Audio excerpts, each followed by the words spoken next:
Today's podcast is going to cover something that may seem so obvious, but it's not obvious. So I think it's a very important podcast for people to listen to. I was doing a call with not a candidate, it wasn't a client that we have, but one of our regular readers who generally sends in questions about frameworks and cases and asks me to comment on them. And I'm quite happy to do it if I have time. I don't mind guiding people. So I was talking to him about a case he was doing. And he came back to me and he said, Michael, I don't understand why this framework that I'm using doesn't work. I don't understand why it's not working in this case. I used it in an interview and the interviewer said the framework was inappropriate. And to me, every casebook I've looked at said it makes sense. And then I asked him, okay, what is the problem you are trying to solve?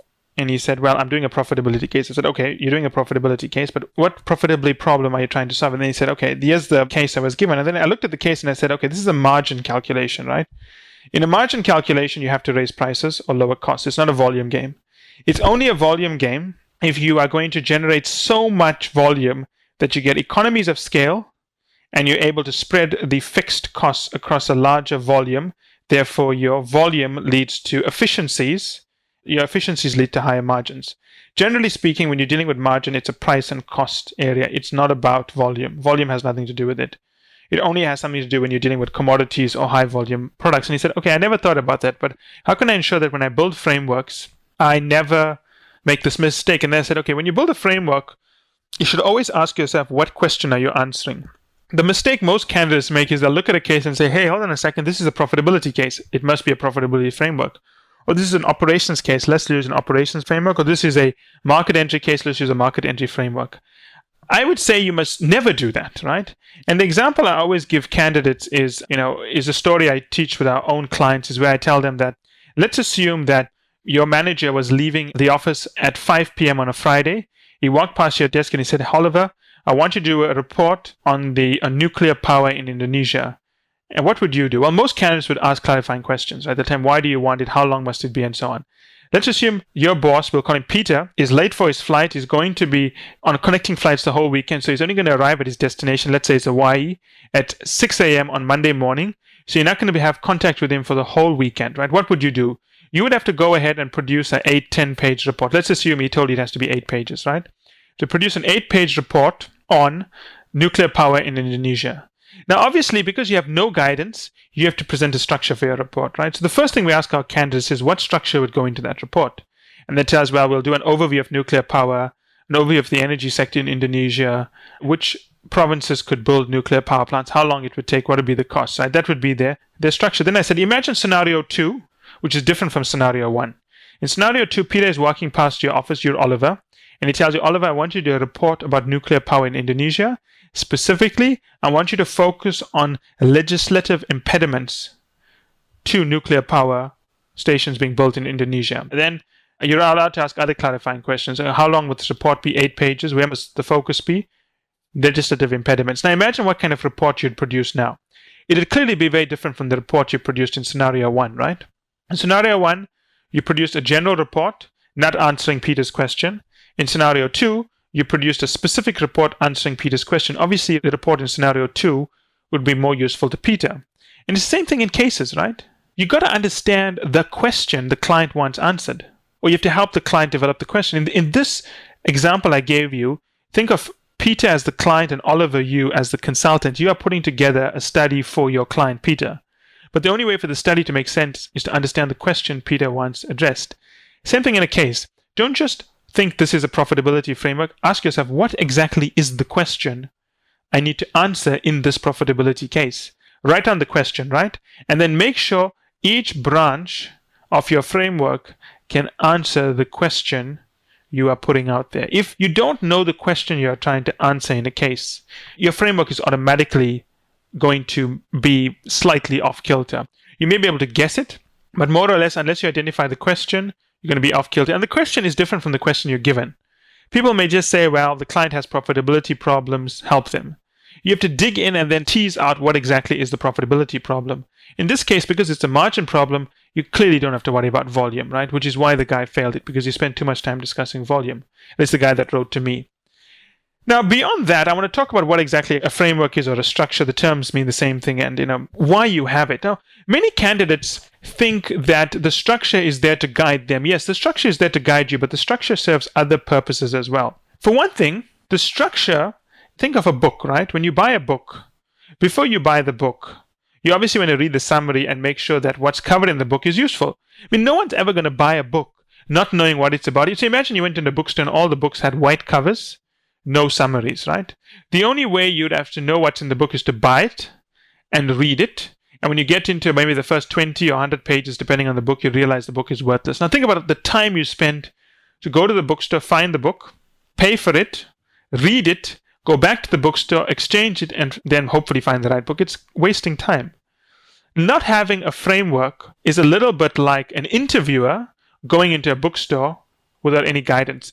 The framework is not only there to guide you, it's also there to guide the interviewer. Never forget this. And that's a lesson I learned when I did one of my first projects for a horrendously difficult financial institutions group partner.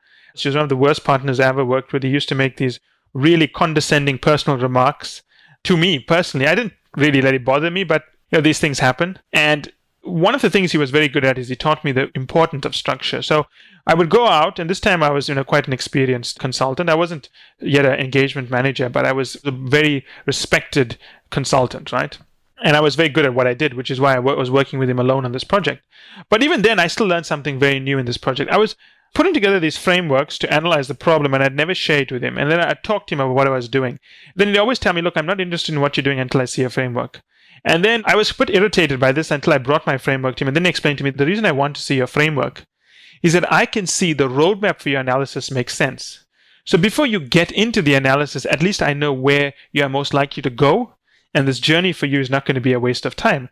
And candidates need to remember this.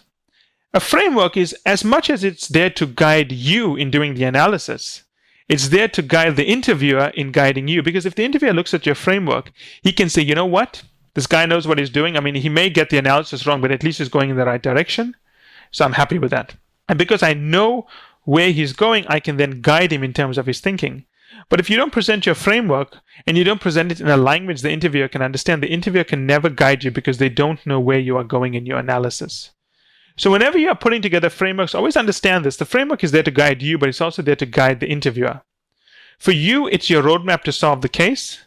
For your interviewer, it's a summary of what's to come, and they can decide if what's to come makes a lot of sense to them. And if it doesn't make a lot of sense, they can always tell you, you know what? This framework doesn't make sense. Based on your framework, where you're going in the case is not going to work, right? It's like the summary of a movie as well. Think of it as the trailer of a movie. Your summary needs to be a very, very good description of what's going to come. I have seen trailers that are totally misleading about the movie, and I want to kick myself. I've seen some trailers. I think there was a movie called Skyline. Skyline was about aliens that land on planet Earth and basically, I think, colonize the Earth by sucking up humans off the face of the world and converting them into these android cybernetic beings. Anyway, the trailer for Skyline, I think, cost something like 20% of the budget of the movie. It was this brilliant animatronics effects, right? It looked amazing. It looks like Star Wars quality. And I'm a big science fiction fan. Obviously, people know me. I have a science background. Big science fiction fan. So I was in the plane. I was in the Emirates flight from, Dubai to Uzbekistan. I thought I'll watch this a week ago. And the trailer was amazing. That's why I watched it. But the trailer gave no indication of how bad the movie was going to be because the movie was poorly made, very low budget, poor special effects, and it was obvious. And that's the feeling you got to see between your framework and the solution in your case, right? If you produce this very, very weak framework, right, there's a chance you're going to produce a great case. But the interviewer doesn't know that. He's going to judge you on your framework only. He's going to decide if he's going to see the movie based on the trailer, and your framework is your trailer. Your framework or your trailer has got to be good, right? If your framework is good and your case is bad, it's a little bit like Skyline. The trailer is fantastic, but the case sucks. You've got to make sure your trailer, which is your framework, touches on your key audience. Another way of saying key audience is understand what the key question is. Make sure that your framework addresses your key question. Make sure your trailer touches on your audience. And then make sure the case is as good as the framework. In other words, make sure the movie is as good as the trailer. Now, I don't want to lose anyone with too many movie analogies, but I thought it's very important for you candidates to understand that the framework is not only there to guide you. is to guide the interviewer and to help the interviewer help you. Poorly designed frameworks tell the interviewer you're either going in the wrong direction or allows the interviewer to step in to guide you. You want a good framework, obviously, because you want the interviewer to know that you understand him, you understand the case, and you know where to take this. But sometimes frameworks are not always perfect as long as you're able to double down and build a great case after that.